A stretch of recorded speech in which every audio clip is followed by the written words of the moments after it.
بسم اللہ الرحمن الرحیم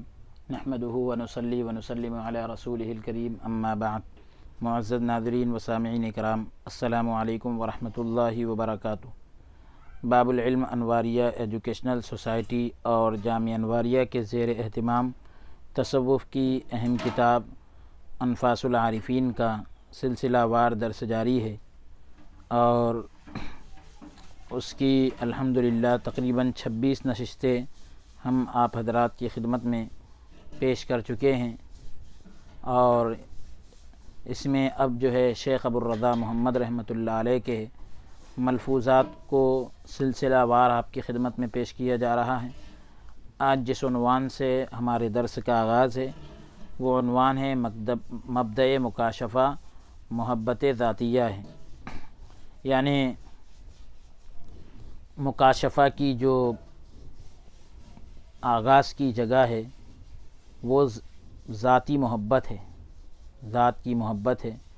محبت ذاتیہ ہے۔ فرمایا کہ مکاشفہ حجابات کے اٹھ جانے کا نام ہے، پردوں کے اٹھ جانے کا نام ہے، اور اس کا مبدا محبت ذاتیہ ہے، اس کا مبدا محبت ذاتیہ ہے، یعنی اس کی اصل جو ہے محبت ذاتیہ ہے۔ عارف ایسے میں کائنات کو اس حد تک ترک کر دیتا ہے، اس حد تک چھوڑ دیتا ہے کہ بادشاہان جہان یعنی دنیا کے بادشاہوں اور امرائے دنیا اسے کتے، خنزیر اور شیطان کے بھائی معلوم ہوتے ہیں۔ دنیا کے بادشاہ اور دنیا کے جو امراء ہے وہ عارف کو جو ہے کتے معلوم ہوتے ہیں۔ اس مقام پر خداوند تعالی دل میں محبت ذاتیہ کو جاگزی فرما دیتا ہے، یعنی اتار دیتا ہے، اور خلق سے نفرت یعنی مخلوق سے نفرت، خلوت اور شب بیداری فنا کے مبادیات میں سے، لوگوں سے میل جول کو یعنی ترک کرنا، اور اسی طریقے سے تنہائی اختیار کرنا، راتوں کو جاگنا اللہ کی عبادت میں، تو یہ جو ہے فنا کے مبادیات میں سے، ابتدائی چیزوں میں سے ہے۔ چنانچہ اس مقام پر عارف خود فانی ہو کر باقی باللہ کے مرتبے پر فائز ہو جاتا ہے۔ عارف جو ہے فنا ہو کر بقا کے مرتبے پر چلا جاتا ہے، اس کے بعد یعنی فانی ہو کر جو ہے باقی باللہ کے مرتبے پر پہنچ جاتا ہے۔ اس کے بعد کثرت مشاہدہ وحدت سے مزاحمت نہیں ہوتی، زیادتی جو ہے مشاہدہ وحدت سے نہیں ٹکراتی، اور جلوت بھی خلوت ہو جاتی ہے، نیند بیداری سے بدل جاتی ہے، اور آنکھیں سرمۂ عنایت ازلی سے یعنی اللہ تبارک و تعالیٰ کی طرف سے جو ہے سرمگی ہو جاتی ہے، جس سے جو ہے اندھیروں میں بھٹکی ہوئی عقل کی انتہائی منزل صرف یہی ہے۔ اندھیروں میں بھٹکی ہوئی عقل کی انتہائی منزل صرف یہی ہے کہ مصنوعات کا صانع کامل کے بغیر کوئی چارہ نہیں۔ چیزوں کا وجود جو چیزیں تیار ہوتی ہے تو بنانے والے کے بغیر کیسے تیار ہوگی؟ وہ ذات و صفات اور اس کے مظاہر کو کیا جانے؟ ذات اور صفات اور جن چیزوں میں اس کا ظہور ہوتا ہے ان چیزوں کو کیا جانے؟ اس کے بعد عنوان قائم کر رہے ہیں ظہور حق در مظاہر۔ اللہ تبارک و تعالی کا ظہور مظاہر کے اندر اب یعنی خاص شکلوں کے اوپر، خارجی کہتے ہیں یعنی خارجی چیزوں کے اندر اللہ تبارک و تعالی کا جو ظہور ہوتا ہے۔ فرمایا کہ جاہل متصوفین عالی مقام صوفیہ کی باتوں کا مفہوم نہیں جانتے، جاہل صوفی جو ہے اونچے مقام کے صوفیوں کی باتوں کا مفہوم نہیں جانتے، اس کا مطلب نہیں جانتے، اور کہتے ہیں کہ مظاہر میں ظہور حق کی مثال ایسے ہے جیسے کائنات میں سورج کا ظہور۔ جن چیزوں میں، شکلوں میں اللہ کا ظہور ہوتا ہے، اس کی مثال ایسی ہے جیسے کائنات کے اندر سورج کا ظہور، کائنات میں جیسے سورج ظاہر ہوتا ہے، ایسے اللہ تعالیٰ جو ہے مظاہر میں ظاہر ہوتا ہے۔ یا جیسے زید مختلف آئینوں میں، الگ الگ آئینوں میں، اس میں کوئی شک نہیں کہ اس طرح ایک جزئی محدود لمیٹیڈ جز جو کہ مظاہر سے جدا ہے، یعنی خاص شکلوں سے الگ ہے، اس کا تصور پیدا ہوتا ہے، اور خدا تعالیٰ اس سے بلند و برتر ہے، اللہ تعالیٰ اس سے پاک ہے۔ البتہ بعض اسلاف نے، بعض بزرگوں نے راہ سلوک کے مبتدیوں کو سمجھانے کی خاطر، سلوک کے جو ابتدائی درجے کے لوگ ہوتے ہیں ان کو سمجھانے کے لیے کائنات کو عکس ذات، یعنی ذات کا عکس کہا، یا ظل کی مثالیں دی ہیں، سائے کی مثالیں دی ہیں، لیکن اس سے مراد مرتبہ ثانیہ میں ظہور شے ہے، کسی بھی چیز کا ظہور ہے، اس سے یہ ہرگز مراد نہیں جیسے دیوار پر درخت کا سایہ، جو اصل میں ایک دوسری چیز ہے۔ تعالی اللہ عن ذالک، اللہ تبارک و تعالی جو ہے اس سے بلند و برتر ہیں۔ مشہور شعر ہیں، چوں طوفانی شدی ز ذکر، یعنی جب تو ذکر کے ذریعے ذکر میں فنا ہو گیا تو یہی ذکر خفی ہے۔ چوں طوفانی شدی ز ذکر بذکر، یا بذکر، کہ جب تو ذکر کے ذریعے ذکر میں فنا ہو گیا تو یہی ذکر خفی ہے۔ اس کی تشریح کرتے ہوئے فرمایا کہ فانی کے لیے پردہائے امکان پوشیدہ ہوتے ہیں، امکان کے پردے جو ہے فانی کے لیے چھپے ہوتے ہیں، چنانچہ وہ ذکر خفی سے کھل جاتے ہیں، وہ چھپے ہوئے راز ذکر خفی کی بدولت کھل جاتے ہیں۔ اب اس کے بعد عنوان قائم کر رہے ہیں علامت کمال، کمال کی علامت، کمال کی نشانی کیا ہے؟ فرمایا کہ اہل شہود، سانپ، یعنی جو لوگ شہود کے مرتبے پر فائز ہوتے ہیں، شہود کی کیفیت جن کو نصیب ہوتی ہے، شہود کی دولت جن کو نصیب ہوتی ہے، تو وہ لوگ جو ہیں سانپ، بچھو، شیر اور چوروں سے نہیں ڈرتے۔ اسی بنا پر یہی وجہ ہے کہ بعض اکابر صوفیہ نے خود کو آزمایا،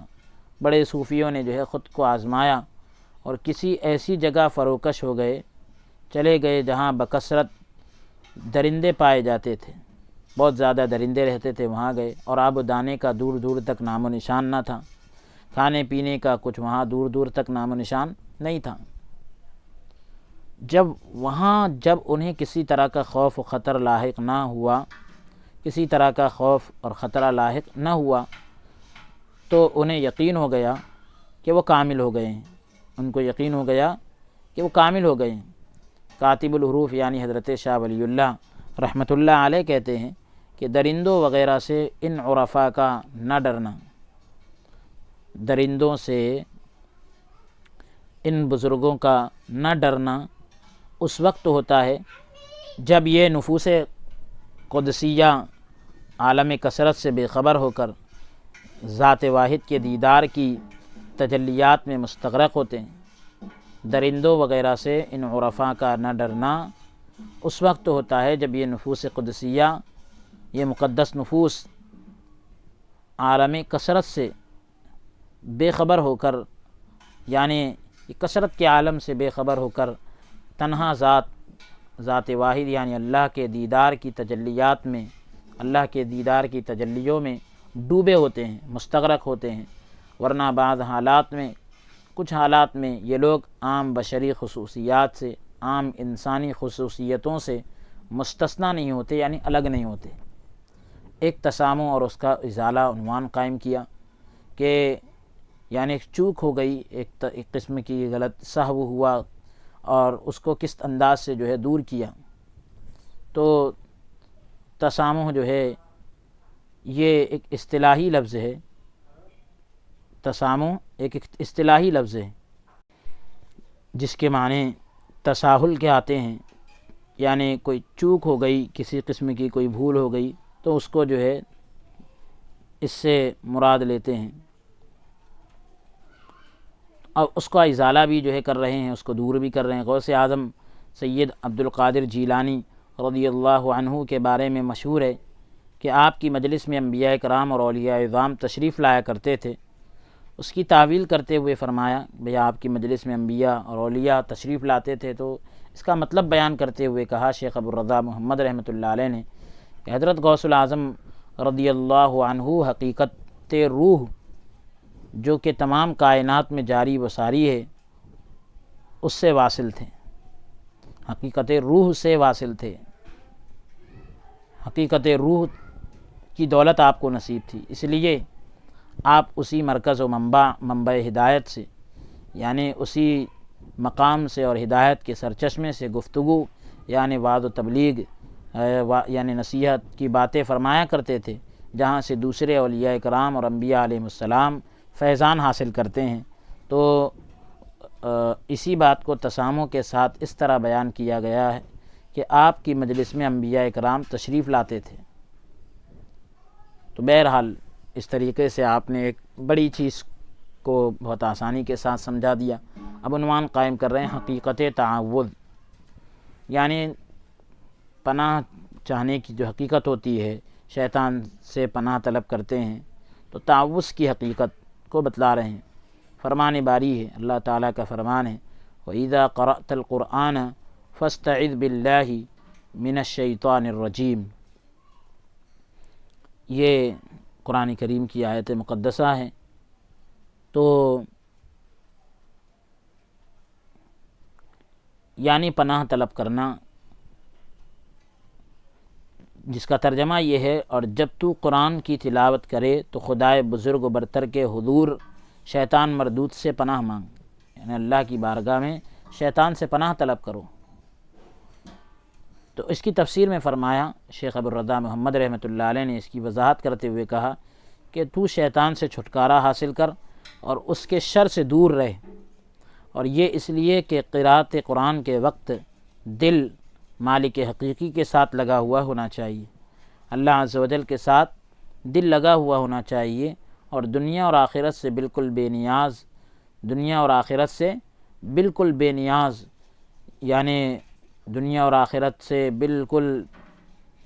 کسی بھی طرح کی جو ہے نیاز مندی کو ظاہر نہ کرے، اور اسی طریقے سے محتاجی کو ظاہر نہ کرے، اور در حقیقت یہی تعوذ یعنی پناہ معتبر ہے، یہی تعوذ معتبر ہے، اسی کا اعتبار ہے۔ اگرچہ بظاہر الفاظ تعوذ استعمال نہ بھی کیے جائیں، تعوذ کے الفاظ نہ بھی استعمال کیے جائیں، تب بھی حقیقت کا اس کے اندر یہ ہونا چاہیے کہ مالک حقیقی کے ساتھ دل لگا ہو، اور دنیا اور آخرت سے بالکل جو ہے انسان بالکل بے نیاز ہو جائے۔ اب اس کے بعد قصہ بیان کر رہے ہیں، قصہ خالد بن سنان کی تشریح، خالد بن سنان کے واقعے کی وضاحت کر رہے ہیں کہ خالد بن سنان کے اس قصے کہ ان کا واقعہ یہ ہے کہ انہوں نے وصیت کی تھی کہ مرنے کے 40 دن بعد انہیں قبر سے باہر نکالا جائے تاکہ وہ عالم برزخ کے بارے میں بتا سکے۔ خالد بن سنان نے وصیت کی تھی، میرے مرنے کے 40 دن بعد مجھے قبر سے باہر نکالنا، میں قبر کے عالم کے سارے تم کو عالم برزخ کے تم کو سارے باتیں بتاؤں گا، سارے احوال بتلاؤں گا۔ تو اس کے بارے میں آپ نے فرمایا شیخ ابو الرضا محمد رحمۃ اللہ علیہ نے کہ جو مر گیا اور عالم برزخ میں پہنچ گیا، اس کا دوبارہ اس بدن ناسوتی، یہ جو بدن ابھی ہم کو نصیب ہوا ہے، اس میں جو کہ قابل تجزی، یعنی اس کے اجزاء ہو سکتے ہیں تجزی کے، اور یہ اقسام کے قابل ہے، یعنی یوں کہنا چاہیے تقسیم کے قابل ہے، تبعید اور خرق و التیام ہے، یعنی تبعیض کا مطلب یہ کہ اس کے بعض حصے ہوتے ہیں، یعنی خرق اور التیام کا مطلب یہ کہ پھٹنا اور جڑنا، یہ ساری چیزیں واپس آنا ممکن نہیں، کیونکہ یہ چیزیں یعنی ایسے بدن ناسوتی میں اس یعنی جو شخص مر گیا اس کا جو ہے دوبارہ اس جگہ آنا ممکن نہیں، واپس آنا ممکن نہیں، یعنی اس کی روح کا اس بدن ناسوتی میں آنا ممکن نہیں، البتہ اس کا بدن مثالی میں، یا پھر یہ ہے کہ بدن ناسوتی کے ساتھ اس کا واپس آ جانا ممکن نہیں ہے۔ یہ جو بدن ناسوتی ایسا ہوتا ہے کہ یہ پھٹن کے قابل ہوتا ہے، کٹ جاتا ہے پھر واپس جڑ جاتا ہے، اس کے ٹکڑے ٹکڑے بھی اس کے اجزاء ہوتے ہیں، تو البتہ اس کا بدن مثالی میں لوٹ آنا اس لیے ممکن ہے، مثالی جو بدن ہوتا ہے اس میں لوٹ آنا ممکن ہے، پاسبل ہے کہ بدن مثالی قابل تجزی یعنی اجزاء کے قابل،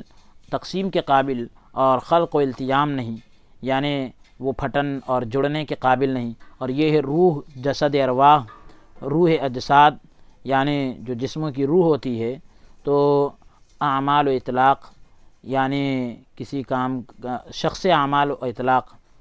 یعنی لوگوں کے اعمال، اور اطلاق کے معنی بغیر کسی قید کے بولا جانا، تو ظہور معانی بصور مناسبہ یعنی معانی کا ظہور مناسب صورتوں میں، اور اشباح جسمانیہ یعنی جو جسموں کا تصور اور جسموں کا جو خیال ہے، جو شکل و صورت ہے، تو اس کے تعلق سے کہہ رہے ہیں کہ اس میں جو ہے مشاہدہ ذوات مجردہ، مجرد ذاتوں کا مشاہدہ، جیسے حضرت جبرائیل علیہ السلام دحیۂ قلبی رضی اللہ عنہ کی شکل میں آتے تھے، تو ایسا جو ہے آنا مناسب ہے، یعنی آ سکتے ہیں۔ اسی طرح انبیاء علیہم السلام اور اولیاء کی متشکل روحیں،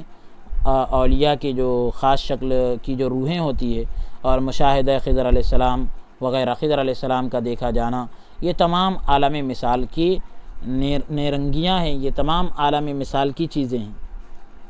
تو جب اس دنیا میں نفوس کاملہ مختلف اشکال میں ظاہر ہو سکتے ہیں، اس دنیا کے اندر نفوس کاملہ مختلف شکلوں میں ظاہر ہو سکتے ہیں، تو عالم برزخ میں تو یہ عمل بطریق اولا ہو سکتا ہے، یہ کام ہو سکتا ہے، بدرجہ اولا ہو سکتا ہے، بالکل ہو سکتا ہے، کیونکہ عالم برزخ میں بدنی حجابات یعنی مادی جو حجابات ہوتے ہیں، تو اس کے اٹھ جانے کی وجہ سے ان کے اندر یہ قوت اور مضبوط ہو جاتی ہے، یہ قوت اور یہ طاقت اور مضبوط ہو جاتی ہے۔ خلاصہ کلام یہ بات کا خلاصہ یہ ہے کہ خالد بن سنان والے قصے میں ان کی مراد بدن مثالی میں واپسی ہے۔ انہوں نے یہ جو کہا کہ بھئی 40 دن کے بعد میں واپس آ کر تم کو بتلاؤں گا، تو انہوں نے یہ کہا کہ بدن ناسوتی میں نہیں، بدن مثالی میں واپس آؤں گا، نہ کہ بدن عنصری میں۔ بدن عنصری جو ہمارا یہ بدن ہے، دنیا کے اندر جو بدن ہوتا ہے، تو اس بدن کے ساتھ میں واپس نہیں آؤں گا، بلکہ مثالی بدن میں آ کر بتلاؤں گا، اور یہ آنا ممکن ہے، اس کی نفی نہیں کی گئی۔ کاتب الحروف یعنی حضرت شاہ ولی اللہ رحمۃ اللہ علیہ کہتے ہیں کہ قیامت سے پہلے اس دنیا میں روح کا بدن عنصری میں لوٹ آنا وہی رجعت ہے، وہی واپس آنا ہے، جس کے باطل ہونے پر اہل سنت کا اتفاق ہے۔ کاتب الحروف یعنی حضرت شاہ ولی اللہ رحمۃ اللہ علیہ کہتے ہیں کہ ممکن ہے کہ یہ کلام اپنے ظاہر پر محمول ہو، یعنی یہ کلام ظاہر پر مراد لیا گیا ہو، اس کو عارف تدلیات ارواح کو یعنی روحوں کے آنے جانے کو ان کی مثالی صورتوں میں لانے کے لیے، ان کی جو خیالی صورتیں ہیں اس میں لانے کے لیے اپنے مقام سے نزول کر سکتا ہے، اتر سکتا ہے، اور ان تدلیات کی یہ اترنے کی مثال یا آنے جانے کی مثال ان صور کی یعنی ان صورتوں کی طرح ہے جو بحالت نیند کی حالت میں متخیلہ میں آ جاتی ہے، ہمارے خیالوں میں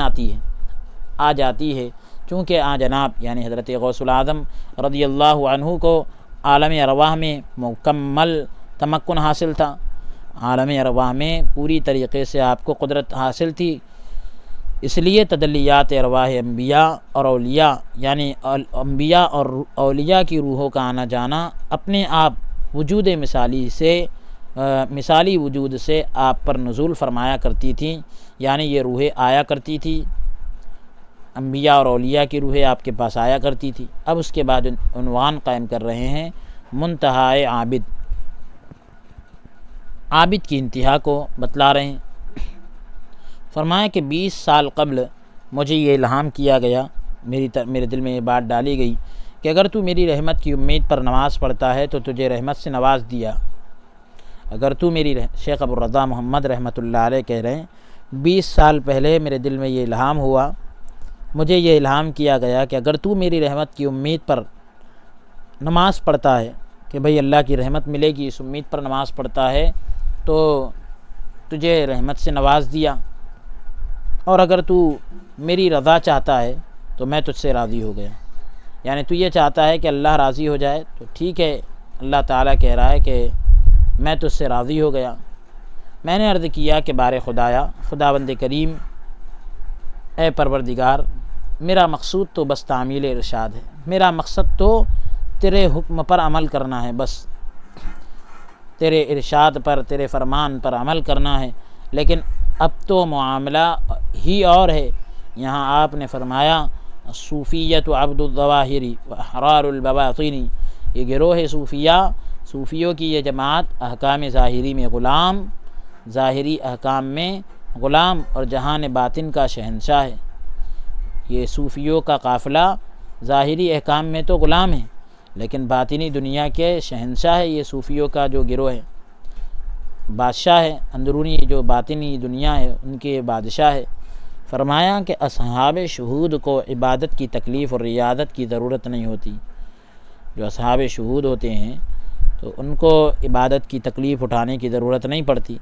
اور تکلیف مشقتوں برداشت کرنے کی ضرورت نہیں ہوتی، لیکن اللہ تعالیٰ ان پر عبودیت قائم رکھتا ہے۔ اللہ تعالیٰ ان پر اپنی جو عبادت ہے اس کو قائم رکھتا ہے، بندگی کو قائم رکھتا ہے۔ کہیے آپ تو اللہ تبارک و تعالیٰ ان پر عبودیت کو قائم رکھتا ہے۔ آگے آپ فرماتے ہیں کہ اور یہ نفوس قدسیہ نفس بلکہ روح سے بھی نجات حاصل کر چکے ہوتے ہیں۔ نفس تو بہت دور کی بات ہے، روح سے بھی چھٹکارا پا چکے ہوتے ہیں۔ اس لیے زنا اور شرب خمر یعنی شراب پینا، ایسی برائیوں کی طرف ان کی توجہ نہیں ہوتی۔ اگر شاذ و نادر، اگر کبھی کبھی کوئی ایسی بات پیش آ جائے تو اس کا کچھ اعتبار نہیں، بائی چانس مطلب اگر کوئی ایسی بات پیش آ جائے تو اس کا اعتبار نہیں کرتے۔ اب اس کے بعد عنوان قائم کر رہے ہیں القید کفر۔ صوفیہ کے اس قول القید کفر ولو کان باللہ، قید کفر ہے چاہے خدا کے ساتھ ہی کیوں نہ ہو، تو یہ قول ہے صوفیہ کا۔ تو شیخ ابو الرضا محمد رحمۃ اللہ علیہ اس کی وضاحت کرتے ہوئے فرما رہے ہیں، آپ نے فرمایا کہ عبودیت اثنیت کا تقاضا کرتی ہے، دوئی کا تقاضا کرتی ہے، اور جہاں تک اہل شہود کی عبادت کا تعلق ہے تو ان کے مقام کی بلندی کے لحاظ سے ان کی عبادت کا تعلق براہ راست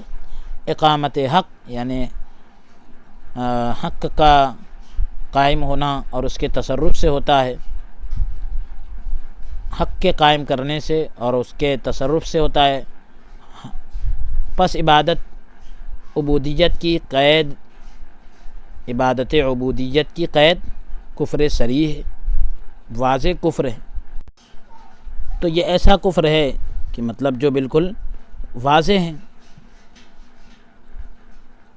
چنانچہ اسی تعویل کی مثال، اسی مطلب کی مثال جو ہے صوفیہ کے اس قول محبت اللہ رأس کل خطیۃ، اللہ کی محبت ہر خطا کی جڑ ہے، تو اس میں بھی موجود ہے۔ چونکہ مطلب یہ قول ہے تو اس میں بھی جو ہے اس کی تعویل کی مثال دی جاتی ہے، چونکہ محبت محب اور محبوب کا تقاضا کرتی ہے۔ محبت جو ہے محب اور محبوب کا تقاضا کرتی ہے، ایک محبت کرنے والا ہوتا ہے اور ایک جس سے محبت کی جاتی ہے، جو کہ دوئی ہے، اور یہی تو غلطی کی بنیاد ہے۔ پس جو ان تمام خطاؤں کی، ان تمام غلطیوں کی سرحد سے، باؤنڈری سے نکل گیا اسے محبت خداوندی عطا ہوئی، اور جو اس سے بھی آگے نکل گیا تو وہ مقام شہود پر فائز ٹھہرا، شہود کے مقام پر پہنچ گیا۔ کاتب الحروف یعنی حضرت شاہ ولی اللہ رحمۃ اللہ علیہ کے نزدیک خلاصہ کلام یہ ہے کہ عبادت تو مبتدی اور عارف دونوں کرتے ہیں۔ عبادت تو وہ بھی کرتا ہے جو ابھی ابتدائی درجے میں ہو، مبتدی ہو، اور عارف جو اس مقام پر پہنچا ہو، معرفت کے مقام کو پا لیا ہو، تو دونوں کرتے ہیں، مگر ان کے مراتب اخلاص میں فرق ہے، اخلاص کے درجوں میں فرق ہے۔ پہلا مرتبہ حضور یعنی حضوری کی کیفیت، تو اس میں جو ہے ترک ریاکاری کو چھوڑ دینا، اور ترک شہرت یعنی شہرت کو چھوڑ دینا، اور فخر کو چھوڑ دینا۔ ترک شہرت و فخر ہے، یعنی شہرت اور فخر کو چھوڑ دینا۔ تو اس کے بعد کا مرتبہ یہ ہے کہ خوف دوزخ اور طمع جنت، یعنی دوزخ کے ڈر اور جنت کی لالچ سے، جنت کے طلب، جنت کے شوق سے بے نیاز ہو کر، یعنی عبادت خالص، عبادت جو ہے خالص محبت ذاتی میں ہو، جنت کے طلب اور دوزخ کے خوف سے جو ہے بے نیاز ہو کر صرف اور صرف عبادت کرے تو اللہ کی محبت میں کرے، محبت ذاتی میں کرے۔ اس کے بعد وہ مقام ہے کہ جہاں عبادت عابد کی قدرت اور قوت کے ساتھ نہیں، عابد کی طاقت کے ساتھ نہیں، بلکہ حق جل شانہ کی قوت اور قدرت کے ساتھ عمل میں آتی ہے۔ اللہ اکبر۔ یعنی ایسا مقام ہے کہ جہاں پر عبادت عابد کی طاقت کے مطابق کے ساتھ نہیں، بلکہ اللہ تبارک و تعالیٰ کی قوت اور قدرت کے ساتھ عمل میں آتی ہے۔ ان تمام کے بعد وہ نازک ترین مرحلہ آتا ہے کہ جہاں عام سمجھ بوجھ کا گزر بھی نہیں ہو سکتا، عام سمجھ بوجھ وہاں پہنچ بھی نہیں سکتی۔ حضرت شیخ کی مراد یعنی وہ یہ بتلانا چاہتے ہیں کہ عبادت کے مذکورہ مراتب کی طرف اشارہ کرنا ہے، یعنی عبادت کے جو ابھی اوپر درجے ذکر کیے گئے اس کی طرف اشارہ کرنا چاہتے ہیں۔ ان کی بات سے امور عبادات میں تساہل کا کوئی مفہوم ہی پیدا نہیں ہوتا۔ عبادتوں کے جو امور ہیں ان کے اندر تسامح کا، کوئی چوک کا کوئی مفہوم ہی پیدا نہیں ہوتا، معاذ اللہ۔ اس کی واضح دلیل یہ ہے، اللہ کی پناہ، اس کی واضح دلیل یہ ہے کہ حضرت شیخ شریعت کے اس قدر پابند تھے، اتنے پابند تھے کہ اخیر عمر تک ان سے کوئی سنت نبوی اور مستحسن اور مستحب نہ چھوٹا۔ حضور علیہ السلام کی کوئی سنت اور کوئی مستحسن اور مستحب یعنی پسندیدہ عمل نہ چھوٹا۔ اور اس کا دوسرا ثبوت یہ ہے کہ آپ نے فرمایا کہ انبیاء علیہ السلام کی ظاہری اعمال کی ادائیگی، انبیاء علیہ السلام کے یعنی جو ظاہری اعمال ہوتے تھے ان کو ادا کرنا ان کے تکلیفات شرعی کی قیود سے، ان کے شرعی تکلفات یعنی شرعی پابندیوں کی قید سے ممتاز یعنی جدا ہونے کے منافی نہیں، یعنی امتیازی کیفیت کے منافی نہیں، الگ ہونے کے منافی نہیں۔ یہ تو فریضہ حق ہے، اللہ کی طرف سے فرض کی گئی چیز ہے، جس کے آگے اقتدا کی جائے گی، اس کی پیروی کی جائے گی، یعنی اللہ کی طرف سے فرض کیا گیا، بس اب اس کی پیروی کرنا ہے۔ تو اس سے معلوم ہوا کہ خیریت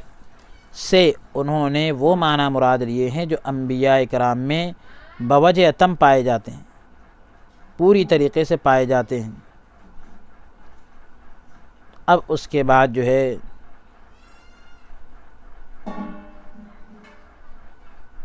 عنوان قائم کر رہے ہیں قول پیر حرات رحمہ اللہ، پیر حرات رحمہ اللہ کے قول کی وضاحت کر رہے ہیں۔ از نفی و اثبات برون صحرائے است، یعنی جس کا ترجمہ یہ ہے، 4 مصرے ہیں یہ، کہ نفی اور اثبات سے آگے ایک صحرا ہے، نفی اور اثبات کے آگے ایک جنگل ہے، جس میں یہ گروہ صوفیہ سرگرداں ہیں، یعنی صوفیہ اکرام کا یہ گروہ جو ہے بھٹک رہا ہے، وہ صحرا ہے، نفی اور اثبات کے آگے ایک صحرا ہے۔ تو اس میں صوفیہ اکرام کا یہ گروہ گردش کر رہا ہے۔ اے دوست، جب عاشق کی رسائی اس مقام تک ہوتی ہے عاشق اس مقام تک پہنچ جاتا ہے تو نفی اور اثبات تو کجا، نفی اور اثبات تو بہت دور کی بات ہے، ایک بال کی بھی وہاں گنجائش نہیں ہوتی، ایک بال کی بھی وہاں گنجائش نہیں ہوتی۔ تو یہ قول جو ذکر کیا شیخ پیر حرات رحمۃ اللہ علیہ نے، اس کی تشریح میں فرمایا کہ وصل حقیقی، اصل شہود یہ ہے کہ ثابت کا ثبوت اس طرح ہو کہ مثبت اور مثبت ایک ہوں، جو چیز ثابت ہو اس کا ثبوت اس انداز سے ہو کہ ثابت کرنے والا اور جس چیز کو ثابت کیا جا رہا ہے وہ دونوں ایک ہی ہوں، اور اسی طرح عاشق معشوق اور عشق بھی متحد ہو جائے، یعنی ثبوت مثبت اور مثبت جیسے ایک ہو جاتے ہیں، اسی طرح عاشق معشوق اور عشق بھی ایک ہو جائیں۔ یہی وہ مقام ہے جہاں پر وصل کی جگہ نہیں تو ہجر کا کیا کام، یہاں پر وصل کی گنجائش نہیں، وصل کو جگہ نہیں تو پھر ہجر یعنی فراق کو کا کیا کام،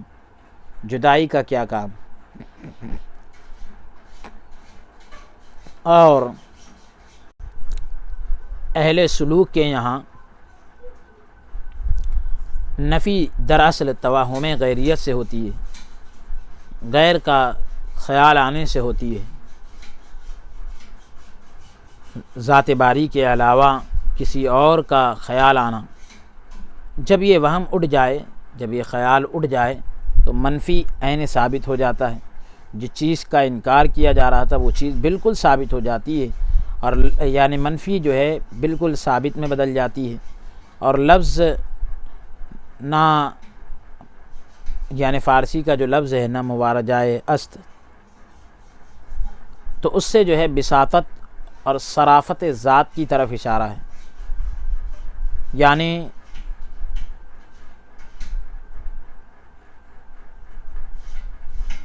اس کا مطلب یہ جائے است سے مراد یہ کہ اللہ کی ذات یعنی بسیط اور ذات کے تصرفات مراد ہیں، اس کی طرف اشارہ ہے۔ اب اس کے بعد عنوان قائم کر رہے ہیں تشریح توحید کوچہ تنگست، کہ توحید جو ہے ایک تنگ گلی ہے، اس کی تشریح کر رہے ہیں۔ ایک ایسی گلی ہے توحید جس کا مطلب یہ کہ بہت تنگ اور مختصر اور چھوٹی گلی ہے۔ حضرت خواجہ نقشبند رحمۃ اللہ علیہ نے بعض اسلاف کا یہ قول، بعض بزرگوں کا یہ قول نقل کیا ہے کہ توحید کوچہ تنگ است، توحید ایک تنگ گلی ہے۔ اس کی تشریح میں فرمایا کہ جس وقت نظر عارف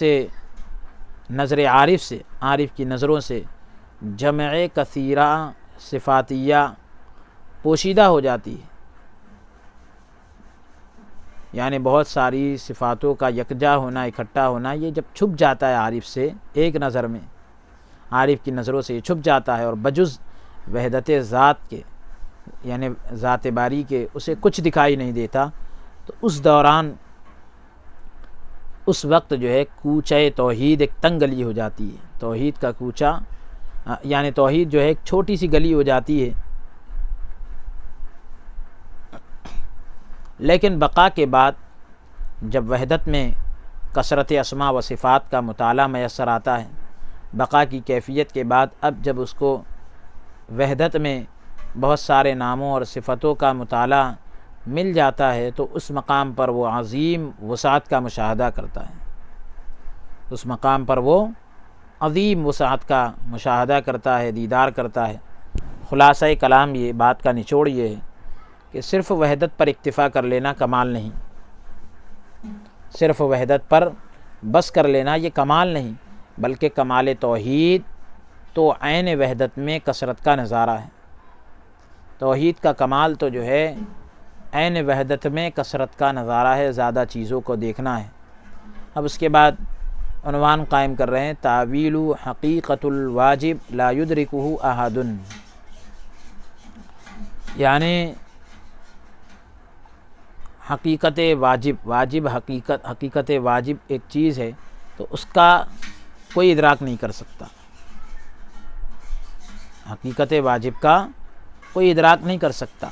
اس کی تعویل بیان کر رہے ہیں اس کا مطلب بیان کر رہے ہیں، حقیقت واجب کو کوئی نہیں پا سکتا۔ بعض صوفیہ کے اس قول، صوفیوں کا یہ کہنا کہ حقیقت الواجبی اظہر الاشیاء، حقیقت واجب تمام اشیاء میں، تمام چیزوں میں سب سے زیادہ ظاہر ہے۔ اسی طرح حقیقت الواجبی لا یدرکہ احد، حقیقت واجب کو کوئی نہیں پا سکتا۔ اس کی تصریح کرتے ہوئے، وضاحت کرتے ہوئے شیخ ابو الرضا محمد رحمۃ اللہ علیہ نے فرمایا کہ یہاں حقیقت واجب کا تمام اشیاء سے زیادہ ظاہر ہونا اس اعتبار سے، تمام چیزوں سے زیادہ ظاہر ہونا اس اعتبار سے ہے، اس انداز سے ہے کہ مظاہر میں جو وجود موجود ہے، جن چیزوں میں ظہور ہو رہا ہے، تو وہ وہاں جو وجود موجود ہے وہی وجود حق ہے، اور حضرت وجود اللہ تعالیٰ کا وجود تمام میں، ہر چیز میں جاری و ساری ہے، اور دیگر تمام امور کا تعین اعتباری ہے، دیگر تمام معاملوں کا فکس کرنا، تعین کرنا یہ اعتباری ہے، اعتبار کے لحاظ سے ہے، اور اس کا عدم ادراک اس اعتبار سے، یعنی لا یدرکہ احد اس اعتبار سے، اس کے ادراک کا نہ حاصل کرنا، کسی کی وہاں تک رسائی کا نہ ہونا اس اعتبار سے ہے کہ مخلوق مرتبہ مخلوقیت میں، مخلوق جو ہے مخلوقیت کے درجے میں ذات حق تک رسائی حاصل نہیں کر سکتی، مخلوق کے درجے میں رہ کر ذات حق تک رسائی حاصل نہیں کر سکتی۔ نبی اپنی نبوت اور ولی اپنی ولایت کے ذریعے اس تک پہنچ سکتا ہے۔ بڑی جامع بات فرمائی، مخلوق مرتبہ مخلوقیت میں رہ کر ذات حق تک نہیں پہنچ سکتی، نبی اپنی نبوت اور ولی اپنی ولایت کے ذریعے وہاں تک پہنچ سکتا ہے، اور نہ زاہد اپنے زہد اور عالم اپنے علم کے بلبوتے پر اسے پا سکتا ہے، یہاں تک کہ نہ زاہد اپنے زہد اور نہ یعنی عالم اپنے علم کے بلبوتے پر اسے پا سکتا ہے۔ اگر اس کا تعلق اوپر سے جوڑا جائے تو نہ نبی اپنی نبوت کے ذریعے، نہ ولی اپنی ولایت کے ذریعے، یہاں تک کہ تمام پردہائے امکان اٹھ جائیں، جب تک کہ امکان کے پردے نہ اٹھے تب تک کہ دیدار نہیں ہوگا، اور ظلمات نفسانیہ دور نہ ہو جائیں، یہاں تک کہ تمام پردہائے امکان کے پردے اٹھ جائیں اور نفس کی ظلمتیں رفع ہو جائے، اٹھ جائے، تو ذات باری کو خود اس کے نور، اس کے اپنے نور ہی کی مدد سے پہچانا جا سکتا ہے۔ اللہ اکبر، خدا بند کریم کی ذات کو اسی کے نور کی مدد سے ہی پہچانا جا سکتا ہے، جیسے نبی کریم صلی اللہ تعالی علیہ وسلم نے ارشاد فرمایا، عرفت ربی، میں نے اپنے رب کو پہچان لیا، لا یعنی لا بنفسی، یعنی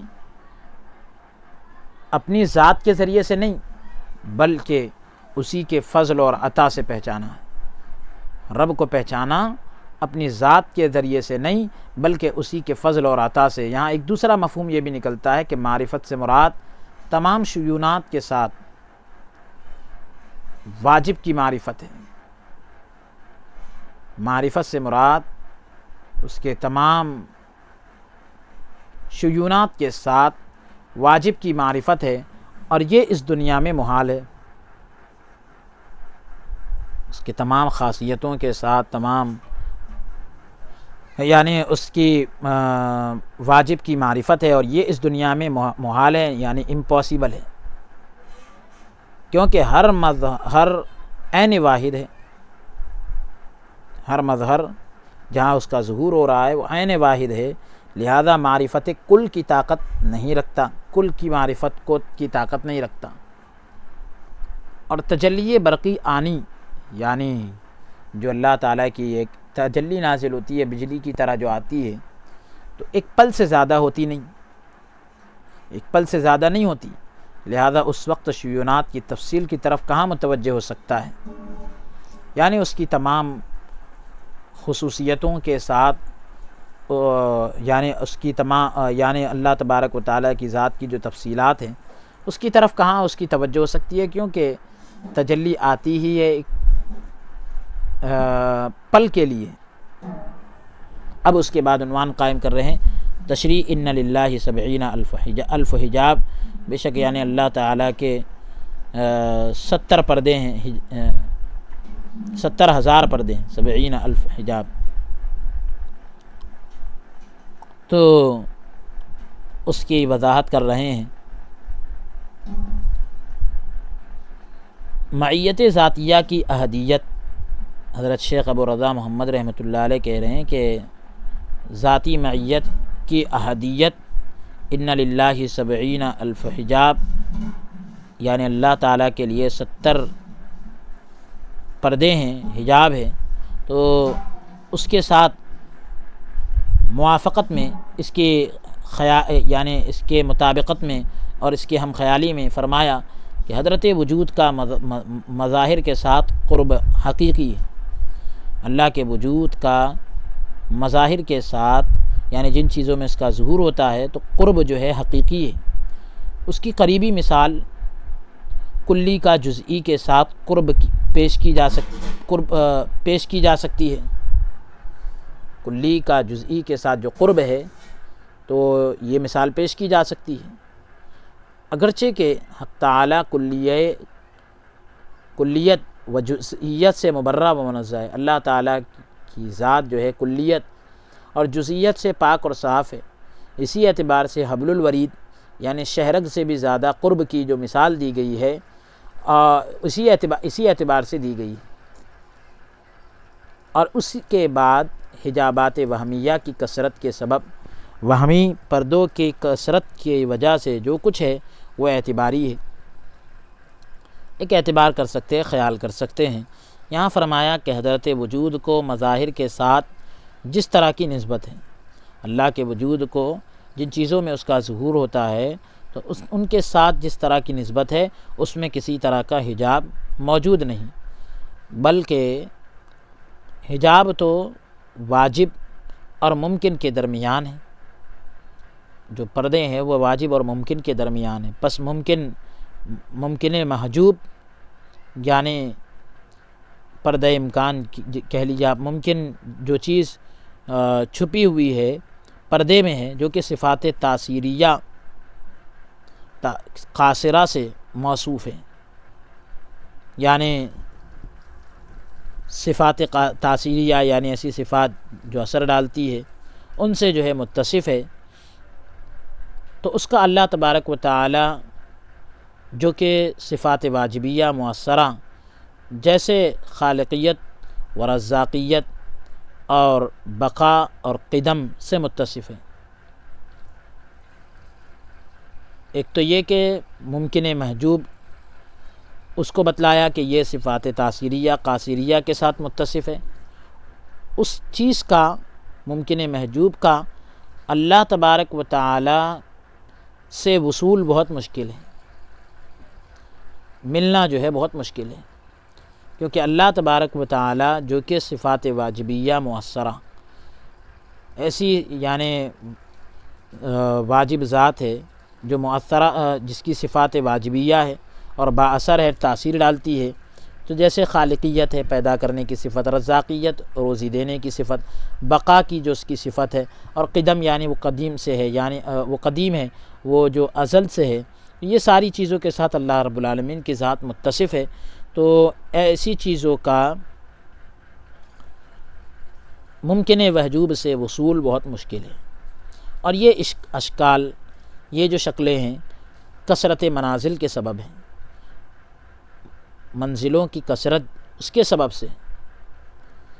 مراتب کی کثرت، لیکن مجذوب کے لیے اللہ تعالیٰ کا وصول، مجذوب کے لیے اللہ تعالیٰ وصول یعنی وصل کو اس طرح آسان فرما دیتا ہے، ایسے آسان فرما دیتا ہے جیسے بے شمار کثیف اجسام، بہت سارے ہمارے جو جسم ہے وہ کثیف ہے، اس کا جو مقابل آتا ہے اپوزٹ آتا ہے وہ لطیف آتا ہے، تو بے شمار کثیف اجسام اور حجابات کے حائل ہونے کے باوجود، پردوں کے آڑ ہونے کے باوجود دیکھنے والے کے لیے سورج کا نظارہ آسان اور ہر وقت ممکن بنا دیا ہے، حالانکہ سورج کے درمیان بہت سارے کثیف اجسام ہیں، یعنی شکلیں ہیں اور پردے ہیں، اس کے باوجود سورج کو دیکھنے والوں کے لیے آسان ہر وقت ممکن بنا دیا ہے، یعنی اس طریقے سے پردے ہونے کے باوجود بھی وہ نظر آ رہا ہے۔ اور یہاں پر تو لطیف معنوی حجابات ہے، یہاں پر تو لطیف معنوی حجابات ہے، یعنی پردے ہیں بھی تو باریک، یعنی یوں کہہ لیجئے لطیف ہے اور معنوی ہے، ورنہ بصورت دیگر دوسری صورت کے اندر اللہ تعالیٰ کا بھی پردہائے جسمانی اور امکانی میں محصور ہونا لازم آئے گا۔ اگر ایسا نہ مانے تو اللہ تعالیٰ کا بھی یعنی جسمانی پردوں میں اور مکان میں، جگہ میں قید ہونا لازم آئے گا۔ اور تعداد یعنی 70,000 حجابات سے مراد صرف کثرت ہے، تحدید نہیں ہے، ایک لمٹ نہیں ہے، حد بندی نہیں ہے، بلکہ کثرت مراد ہے کہ 70,000 یعنی اتنے زیادہ پردے ہیں، یہ مراد ہے۔ اب اس کے بعد معنی قول خواجہ نقشبند رحمہ اللہ، حضرت خواجہ نقشبند رحمۃ اللہ علیہ کے قول کے معنی کو ذکر کر رہے ہیں۔ حضرت خواجہ نقشبند رحمۃ اللہ علیہ کا قول کیا ہے؟ کہہ رہے ہیں ان کے اس قول کہ پی بسر حقیقت، یعنی پورا فارسی کا مقولہ ہے، حضرت کا قول ہے، جس کے معنی یہ ہے عارف سر حقیقت تک تو رسائی حاصل کر سکتا ہے، حقیقت کے راز تک عارف رسائی تو حاصل کر سکتا ہے، مگر سر معرفت اور علم تک نہیں پہنچ سکتا، علم اور معرفت کے راز تک نہیں پہنچ سکتا۔ حقیقت کے راز تک تو رسائی ہو سکتی ہے، حاصل کر سکتا ہے رسائی، وہاں تک پہنچ سکتا ہے، مگر معرفت اور علم کے راز تک نہیں پہنچ سکتا۔ اس کا مطلب کیا ہے؟ اس کے بیان میں شیخ ابو الرضا محمد رحمۃ اللہ علیہ نے فرمایا کہ جب احدیت کا آفتاب، احدیت کا سورج کوہ عارف سے نمودار ہوتا ہے، عارف کے جو ہے بلندی سے ظاہر ہوتا ہے، تو آسمان حقیقت روش ہو جاتا ہے، یعنی یا یہ کہہ لیجیے آسمان حقیقت روشن ہو جاتا ہے، حقیقت کا آسمان کھل جاتا ہے۔ لیکن سر علم اور معرفت کا راز تو یہ تمام شیونات کی معرفت کے ساتھ وابستہ ہے، تمام چیزوں کی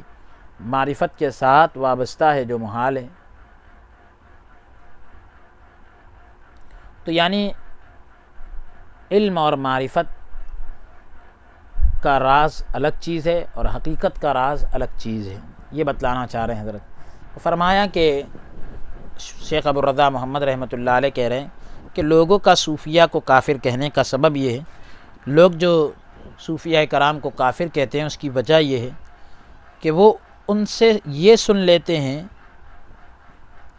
کہ حق تعالی وجود مطلق ہے، اللہ تعالیٰ کی ذات وجود مطلق ہے، مطلق وجود ہے، مگر وہ یہ نہیں جانتے کہ صوفیہ کی اصطلاح میں وجود سے مراد موجود ہے، اور مطلق سے ان کی مراد یہ ہے کہ یعنی جو مطلق یعنی جس میں کوئی قید نہ ہو، تو ان کی مراد یہ ہے کہ ذات میں ذات کی حیثیت سے کوئی اعتبار موجود نہیں، ذات میں ذات کی حیثیت سے کوئی اعتبار موجود نہیں ہے، کلیتاً نہ جزئیتاً، نہ کلیتاً موجود ہے اور نہ جزئیتاً موجود ہے، اور عموماً نہ خصوصاً، نہ عموماً موجود ہے اور نہ خصوصاً موجود ہے، نہ عام ہونے کے اعتبار سے، نہ خاص ہونے کے اعتبار سے، نہ کلی ہونے کے اعتبار سے، نہ جزئی ہونے کے اعتبار سے۔ یہ ایک اصطلاحات ہے، چند اصطلاحات ہے، کہہ رہے ہیں بلکہ اس میں تو اعتبار کا اطلاق بھی نہیں ہوتا، اعتبار کا اطلاق بھی نہیں ہوتا۔ اور صوفیہ کے اس قول کہ کل نبی ولی ولا عکس، ہر نبی تو ولی ہوتا ہے مگر اس کا الٹا نہیں، مطلب یہ کہ ہر نبی تو ولی ہوتا ہے مگر ہر ولی نبی نہیں ہوتا۔ اس کی وضاحت کرتے ہوئے فرمایا کہ ولایت اصطلاحیہ شرط نبوت نہیں، اصطلاحی طور پر جو ولایت ہوتی ہے وہ نبوت کے لیے شرط نہیں ہے۔ یہ ممکن ہے کہ ایک شخص محبت یا محبوبیت کے مقام پر فائز ہو اور خدا جو ہے اسے نبوت تبلیغ سے مشرف فرما دے کہ بھئی آپ جو ہے اللہ تعالیٰ جو ہے محبت یا محبوبیت کی وجہ سے کے مقام پر ہونے کی وجہ سے اس بندے کے محبت یا محبوبیت کے مقام پر ہونے کی وجہ سے رب العالمین جو ہے اسے نبوت سے مالا مال کر دے۔ ہاں، کامل انبیاء کو ولایت اصطلاحیہ اور نبوت تبلیغ دونوں سے نوازتا ہے۔ انبیاء کاملین کو وہ ولایت اصطلاحیہ بھی دیتا ہے، اصطلاحی طور پر جو ولایت جس کو کہتے ہیں ہم، اور نبوت تبلیغ یعنی ان کو جو ہے تبلیغ کا کام بھی سونپ دیتا ہے۔ یہ دونوں چیزوں سے نواز دیتا ہے۔ مثلا نبی صلی اللہ علیہ وسلم اور تمام اولو العزم انبیاء علیہ السلام، مثال کے طور پر حضور علیہ السلام کی ذات کریمہ ہے، حضور علیہ السلام کی مقدس ذات ہے، اور تمام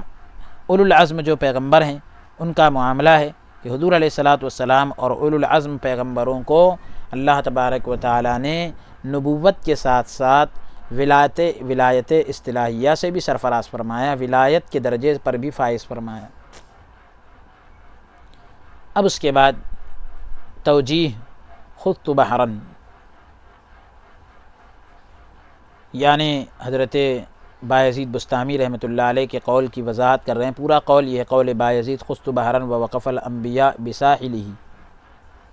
میں نے ایک سمندر میں غوطہ لگایا اور انبیاء اس کے ساحل پر کھڑے تھے۔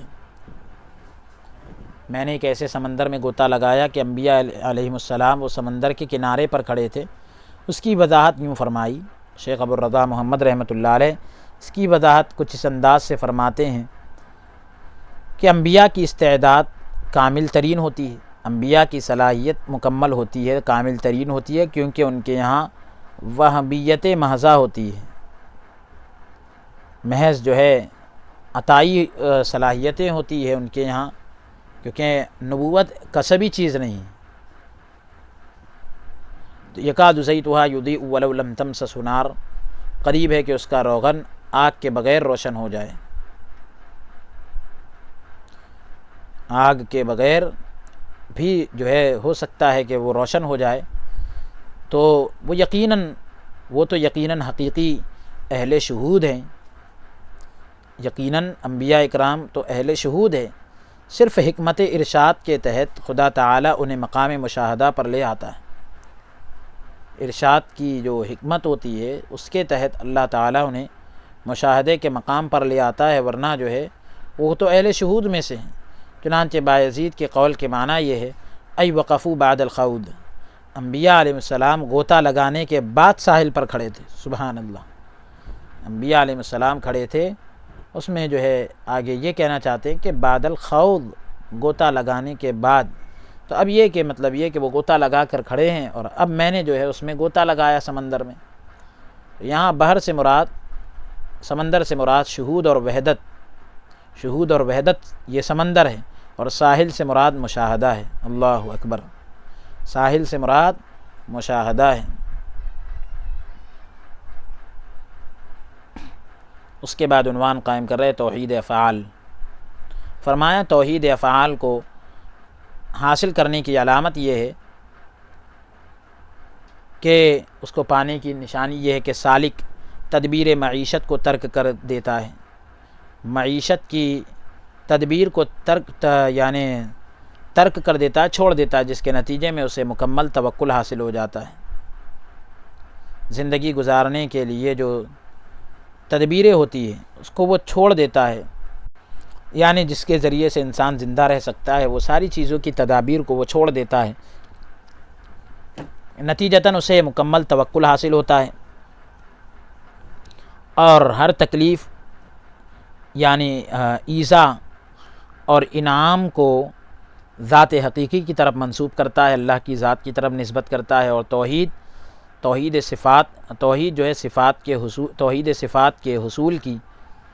صفات کے حاصل ہونے کی علامات یہ ہے کہ سالک پختہ جو سلوک کے مقام پر فائز ہو، اپنی سماعت اور بصارت، اپنے سننے اور دیکھنے کی قوتوں کو مالک حقیقی کے سپرد کر دے، اللہ کے حوالے کر دے، باوجود اس کے کہ یعنی حضرت وجود تعین اور تقید میں تعین صفات کی قید کے ساتھ موجود ہوتا ہے۔ اللہ تعالیٰ کا وجود تعین اور تقید میں یعنی متعین کرنے اور یعنی تقید یعنی مقید کرنے میں تعین صفات یعنی صفات کے تعین کی قید کے ساتھ موجود ہوتا ہے، جیسے کہ کوئی شخص سمندر کے بہاؤ اور سریان کو نہر یا چھوٹے نالوں میں مشاہدہ کر لے۔ سمندر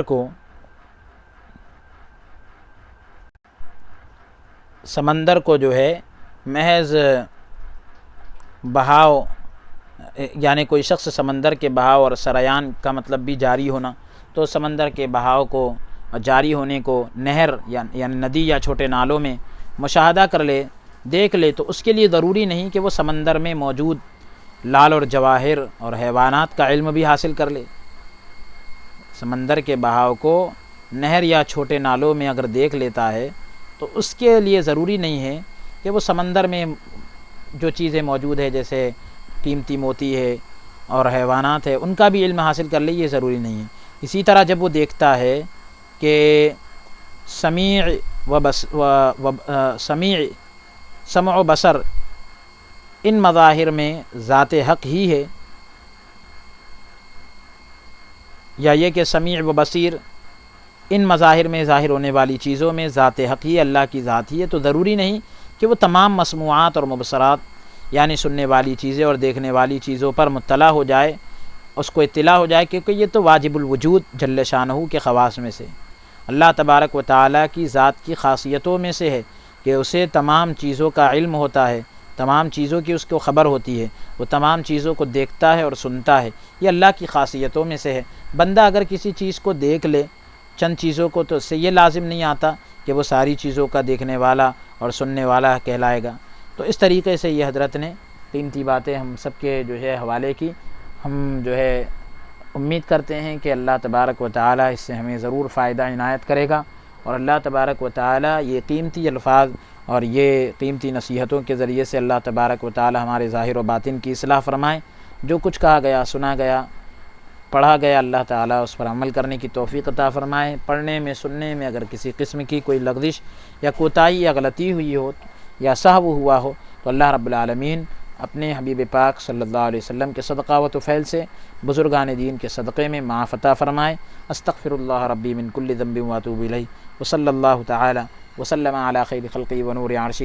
سیدنا و نبینا محمد وعلی آلہ واصحابہ اجمعین برحمتک یا ارحم الراحمین والحمد للہ رب العالمین۔